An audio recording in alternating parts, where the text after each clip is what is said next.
Hello friends, welcome back to my channel. मैं हूं आपकी फ्रेंड वर्षा। आज की इस वीडियो में यहाँ पर हम बात करेंगे बीएड एंट्रेंस एग्जाम के बारे में। आप लोग बहुत टाइम से रिक्वेस्ट कर रहे थे कि मैम हम लोगों का बीएड चल रहा है, यानी कि हाँ, आप लोगों का अभी एडमिशन हुआ है, इसके साथ साथ आप कौन कौन से एग्ज़ाम दे सकते हैं। तो देखिए, अगर आपको अभी 2021 में एडमिशन मिला है, उसके बाद आप फर्दर कुछ और करना चाहते हैं, तो आपके पास दो रास्ते हैं। सबसे पहले तो आप खुद ये देखिए कि आपको टीचिंग लाइन में ही जाना है या फिर आपने एक बीएड को एक सेकंड ऑप्शन की तरह चूज किया है। अगर आपने सेकंड ऑप्शन की जगह चूज किया है तो आपको पता होगा आपका फर्स्ट ऑप्शन क्या था, यानी कि आपको इसके साथ साथ बैंक की तैयारी करनी है, आपको एसएससी की तैयारी करनी है, या फिर आपको और किस सेक्टर में जाना है, तो वो आपको पता होगा। तो आप उसके बेसिस पर अपनी तैयारी करिए। लेकिन हाँ, अगर आप टीचिंग लाइन में जाना चाहते हैं, तब आप सोच रहे हैं कि अब बीएड के साथ साथ हमें क्या करना है। देखिए, सबसे पहले आप अगर बीएड कर रहे हैं और उसके साथ आप फर्दर स्टडी करना चाहते हैं, तो आप सीटेट, यूपीटेट इसकी तैयारी कर सकते हैं। हालांकि बीएड के जो फर्स्ट ईयर होता है उसके बाद आप एलिजिबल होते हैं, यानी कि बीएड का आपने एक साल कर लिया, उसके बाद आप एलिजिबल हो यूपीटेट और सीटेट देने के लिए। लेकिन आप अगर उसका पैटर्न देखना चाहते हैं कि पेपर किस तरह आता है, आपको लग रहा है कि एक बार हम पेपर दे के देख लेते हैं, उसके बाद हमें पता चल जाएगा कि हाँ, इस तरह का पेपर आता है, ये पूछा जाता है, उसके बाद आप सेकेंड टाइम उसको क्लियर कर लेंगे, तो आप एक प्रैक्टिस के तौर पर उस पेपर को दे सकते हैं, यानी कि आप फर्स्ट ईयर में भी उसको दे सकते हैं। तो आप सीटेट और यूपीटेट की क्लासेस ले सकते हैं। यूट्यूब पे इतनी सारी क्लासेस चल रही हैं, तो आप उसकी तैयारी कर सकते हैं। ठीक है। इसके साथ ही साथ अगर आप स्पेशली कॉमर्स स्टूडेंट हैं और बीएड कर रहे हैं, तो देखिए, आपके सामने कुछ प्रॉब्लम आती है ज्वाइनिंग के टाइम पर, जब आप यानी कि जब अप्लाई करते हैं किसी जॉब के लिए।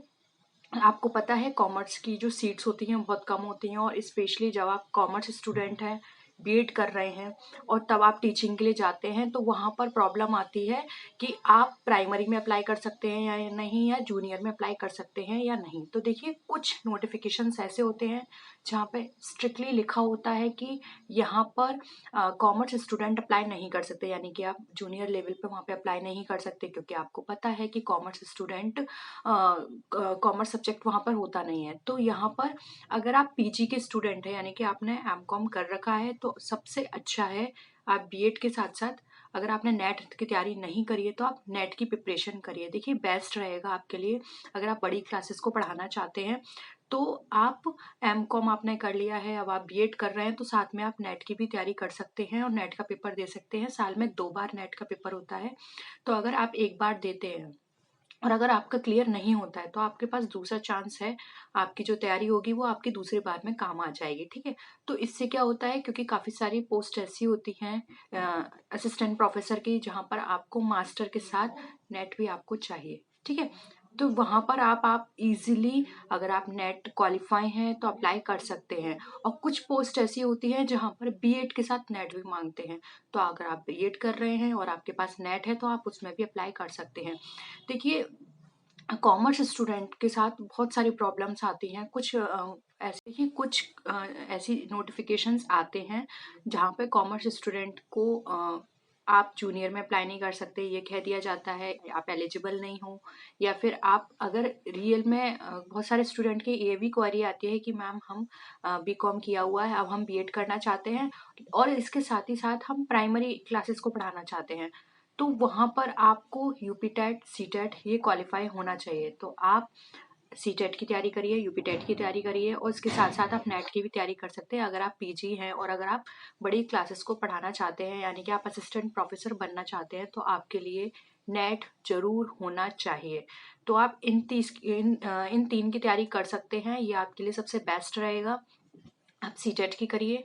और हाँ, कुछ स्टूडेंट्स को यहाँ भी प्रॉब्लम आती है कि मैम हम सीटेट कर रहे हैं, तो ऐसा नहीं हो सकता कि हम साइंस से दे दें, तो प्लीज़ ऐसा बिल्कुल मत करिएगा, क्योंकि स्टूडेंट्स कई बार साइंस से फिल कर देते हैं और वहाँ पर अगर वो पास भी हो जाते हैं तो वो एलिजिबल नहीं होते, उनका वो सर्टिफिकेट नहीं माना जाता, क्योंकि कॉमर्स स्टूडेंट को सिर्फ और सिर्फ सोशल साइंस से ही फिल करना होता है। उसके बाद आपको वहाँ पे 2 लैंग्वेज चूज करनी होती हैं, तो आप अपने अकॉर्डिंग ले सकते हैं। वैसे हिंदी और इंग्लिश ये बेस्ट है आपके लिए, तो आप इन दोनों लैंग्वेज में से ले सकते हैं।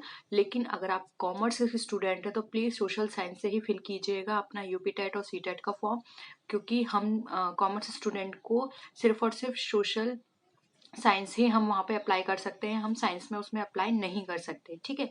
इसके साथ ही साथ आप अगर आपका यूपी टेट है, सी टेट है, तो आप प्राइमरी के लिए कर सकते हैं, क्योंकि बहुत सारी पोस्ट ऐसी आती हैं जिसमें कॉमर्स स्टूडेंट को भी बोल दिया जाता है कि आप एलिजिबल हैं। तो अगर आप सी टेट भी होंगे वहाँ पर और आप यूपी टेट भी आपका क्लियर होगा तो आप इजिली उसमें अप्लाई कर सकते हैं, ठीक है। इसके साथ ही साथ मैंने आपको बता दिया यहाँ पर, आप अगर आप मास्टर है आपका, तो आपको क्या करना है। और अगर आप छोटी क्लासेस को पढ़ाना चाहते हैं, आपने शुरू से सोच के रखा है कि हमको छोटी क्लासेस में ही पढ़ाना है, तो आपको यूपी टेट और सी टेट भी इसके साथ करना होगा। तो यही था कि कॉमर्स स्टूडेंट क्या क्या कर सकते हैं। स्पेशली यहाँ पर मैंने कॉमर्स स्टूडेंट्स को लेकर बताया है, तो आप देख लीजिएगा। आपको आगे जाके किस क्लास को आपको पढ़ाना है। आपको अब आपके सारे डाउट जितने भी थे वो क्लियर हो गए होंगे, लेकिन फिर भी आपको कोई क्वेरी और लगती है तो आप नीचे कमेंट सेक्शन में लिख सकते हैं। मैं कोशिश करूंगी आपको आंसर करने की। और इसके अलावा कोई और भी क्वेरी हो तो आप नीचे कमेंट सेक्शन में लिख सकते हैं। तो आई होप यहाँ पर आज काफ़ी सारी चीज़ें आपको क्लियर हुई होंगी। तो नेक्स्ट वीडियो में मिलते हैं, तब तक के लिए टेक केयर, बाय बाय।